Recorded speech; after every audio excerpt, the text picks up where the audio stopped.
Here's one for you. What do you call a large group of A-list actors all in the very same place at the very same time? The official Church of Scientology! I cracked myself up. My bad jokes from 2010 aside, it's rare for a single movie to pull together the proverbial star-studded cast as, for obvious reasons, they're an absolute nightmare. Between the monumental egos, the absurd money involved, and the resulting unlive-up-to-able hype, they're not really worth the effort.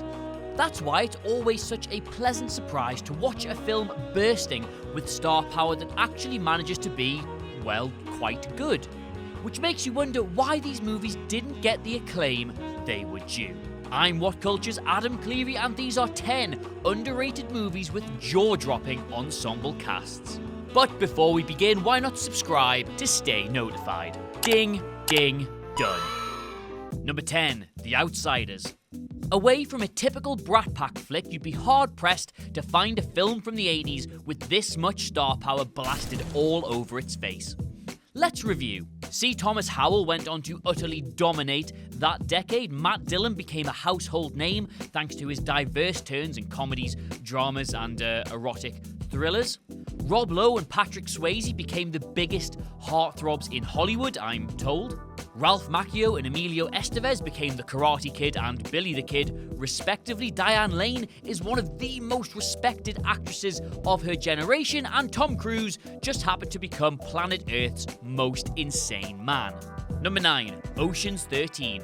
Now, yes, perhaps this one is a bit of a cheat since, well, the entire gimmick behind the Ocean franchise that its cast are all, well, f***ing megastars, but it's my list, isn't it? So I'll do what I want.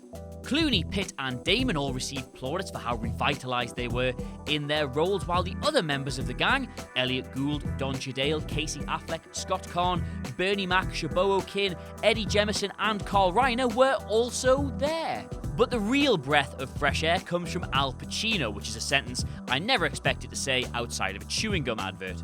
He basically plays a Bond villain in Las Vegas, and that alone is reason enough to watch. Number 8, Once Upon a Time in Mexico. The last installment of the Mariachi trilogy might not be quite as critically adored as its two predecessors, but Once Upon a Time in Mexico is certainly the most star-studded. It seems like the movie featured every prominent Latin American actor available at the time, with Danny Trejo, Eva Mendes, Cheech Marin, and even Enrique Iglesias getting into the action alongside returning stars Selma Hayek and OBV's Antonio Banderas. Also bolstering the lineup is the oddly silent Willem Dafoe, a Chihuahua-obsessed Mickey Rourke, and Johnny Depp in one of his last good roles before the internet firmly cancelled him. Much like the toilet cubicles during the ad breaks at the Oscars, there is not a single scene in this film that isn't bursting at the seams with famous faces. Number 7, Can't Hardly Wait. The premise of Can't Hardly Wait is that there's a party being thrown that everyone is going to. And, well, holy shit, they weren't wrong, as there is a ludicrous number of soon-to-be teen stars in attendance. Jennifer Love Hewitt, yes, remember her, was about to become America's sweetheart. Ethan Embry was already the go-to quirky hunk, and Seth Green jumped onto everybody's radar and popped up as the sidekick in everything for the next, well, decade. Lauren Ambrose would soon become a TV mainstay. Jason Segel, Jenna Elfman, Freddie Rodriguez, Donald Faison, Melissa Joan Hart, Clea Duvall, Breckin Meyer, Selma Blair, and Jamie Presley all show up over the course of the movie in roles ranging from bit parts to blink and you'll miss it appearances. Christ, even Jerry O'Connell shows up in a cameo as the wise, older college freshman, warning the current breed of super jock that he's going to lose his swagger once he steps foot onto a university campus. Number 6, State of Play. Everything about this movie sounds like it should be boring. But because of the crazy amount of talent assembled for this all-star cast, it somehow works. The leads, Russell Crowe, Ben Affleck, Rachel McAdams, and Helen Mirren, turn what might otherwise be a limp thriller into a raging storm of drama and spectacle. Affleck, perhaps most surprisingly, embeds himself in the mystery element quite well, reviving the better bits of his performance as Jack Ryan in The Sum of All Fears. But a movie like this requires an exemplary supporting cast to round out the edges and give it a little bit of sparkle.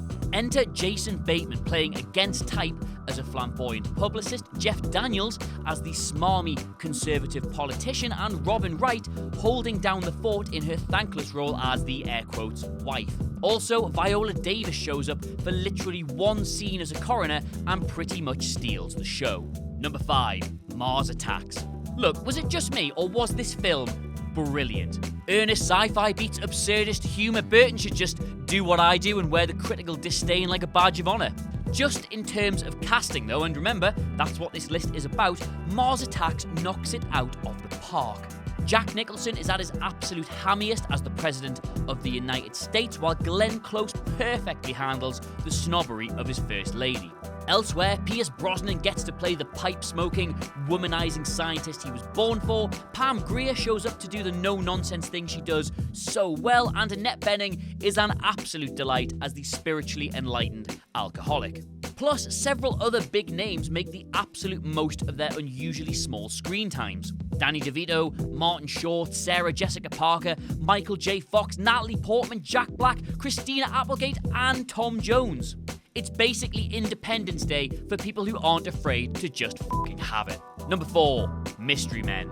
Now I know some of you might think, I don't know, The Avengers or Justice League are the ultimate superhero ensemble movie, but lol at every single one of you. None of them had the jaw-dropping star power of Ben Stiller, Hank Azaria, and William H. Macy, leading the way as 3 of the most endearingly inept crusaders you'll see outside of What Culture Gaming. Mr. Furious, the Blue Raj, and the Shoveler may not be the best line of defense against supervillains, but they're damn sure a treat to watch as they flail valiantly against Jeffrey Rush's Casanova Frankenstein. Oh, and his dated henchman of Eddie Izzard, CeeLo Green, your man from the Fugees, and for some reason, Michael Bay. But wait, there's more! Kel Mitchell, Paul Rubens, Janine Garofalo, and Tom Waits' curiously non-violent mad scientist. Best of all is Greg Kinnear, who was born to play the conceited actual superhero Captain Amazing, who is a pitch-perfect parody of all those actual superheroes you probably like. Number 3. True Romance. Full disclosure, I am a sad parody of a quasi-interesting latter-day millennial, so I'll happily tell anyone who listens that True Romance is probably my favourite film ever made. Part of the reason for this is because Tony Scott does not waste a single one of the obscenely good cast he managed to assemble for it. A still relevant Christian Slater and an on-the-rise Patricia Arquette play the Bonnie and Clyde of our story, and although Slater's performance is a bit inconsistent, Arquette plays a maniacal damsel like an absolute ace. Most impressive is the number of actors playing against type, with Gary Oldman as a jive-talking, Rastafarian-looking pimp, and Brad Pitt as a couch-surfing burnout. But in their admittedly more traditional roles, Christopher Walken and Dennis Hopper managed to steal the entire show. There's also James Gandolfini as a psychotic mobster, Samuel L. Jackson as a smack-talking Don Juan, Tom Sizemore as a bullying authority figure, and Val Kilmer as the enigmatic phantom of Elvis Presley. Also on board is Chris Penn, who apparently just didn't have anything else to do at the time. Number 2. Wet Hot American Summer. Look, I'm sure you've got opinions on Wet Hot American Summer, and I have not got the energy to change them, but let's just quick-fire examine the facts here. Ken Marino, Michael Ian Black, Dave Hyde Pierce, Janine Garofalo, Molly Shannon, Christopher Maloney, Paul Rudd, Amy Poehler, H. John Benjamin, Elizabeth Banks, and Bradley Cooper.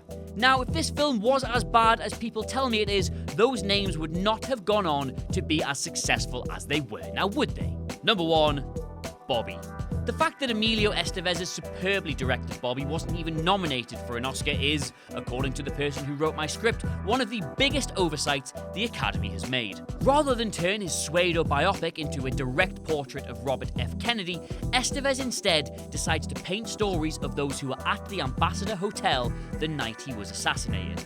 Anthony Hopkins plays the owner of the hotel. Harry Belafonte is an old friend who plays chess with him in the lobby. William H. Macy is the hotel manager. Sharon Stone runs the hotel's beauty salon. Heather Graham is the receptionist. Christian Slater plays a caterer. Lawrence Fishburne is his sous chef. Freddie Rodriguez and Jacob Vargas are part of the kitchen staff. Demi Moore is the hotel's lounge singer. Estevez himself is our manager, and an insane number of additional supporting actors there are not the hours in the day for me to list, all get a moment to shine.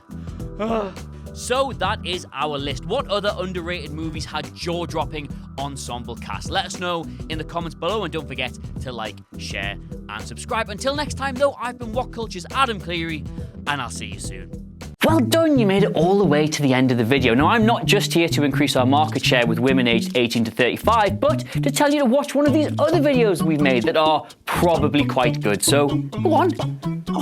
That one or that one, they're both good. There you go.